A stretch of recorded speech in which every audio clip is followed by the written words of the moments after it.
ujeedada qasdiga howlgalka dawladdu ahaa in burcadaas la burburiyo awoodeeda waxa laga gaaray guul weyn goobo badan oo dagaalo ka dhacayna si heer sare oo gacan sareysa ayaa ciidamada Puntland ugu guuleystay khasaaraha ballaaran la gaarsiiyay waxa ah dad ahaan waxa ka dhintay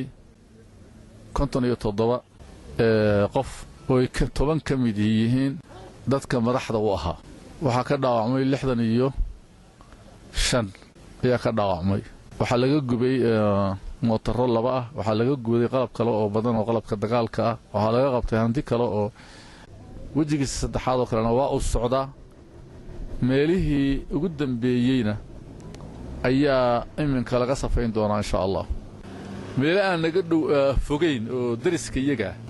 ayaa markii burcadiimeed tanu ay burbudhaba dib looga soo taaqoray laga soo abaabulay oo ay xarumo ku leeyay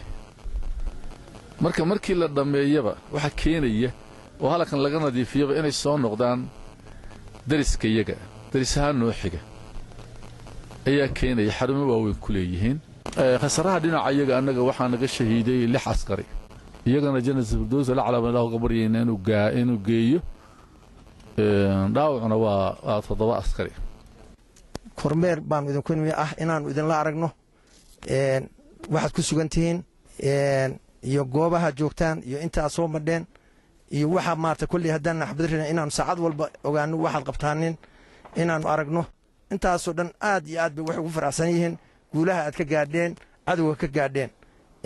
aad iyo aad bay ugu faraxsan hambaliyadaas idin soo dirayeen waxayna diyaar u yihiin wax kasta oo taakula ah oo maartay laydin qaban karo ayay diyaar u yihiin waxaan dadka reer Puntland iyo dhammaan ummadda Soomaaliya caalamka u sheegaynaa in naafo badan iyo dhibaato badan iyo cawaaqib xumo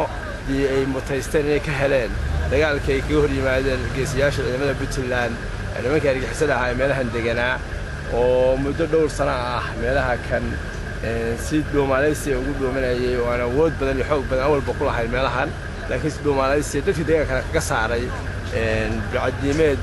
ay iyagoo oo ku qaraabanayeen diinta islaamka u shaqeynayaan waxaan u baqayaa dadweynaha reer galgalay deegaanka Puntland inay deegaano dib u soo laabtaanin beerahooda fashaanin aad baan ugu mahadcelinayaa ciidamada dowladda Puntland oo dalka ka saarin burcadiimeedda al-shabaab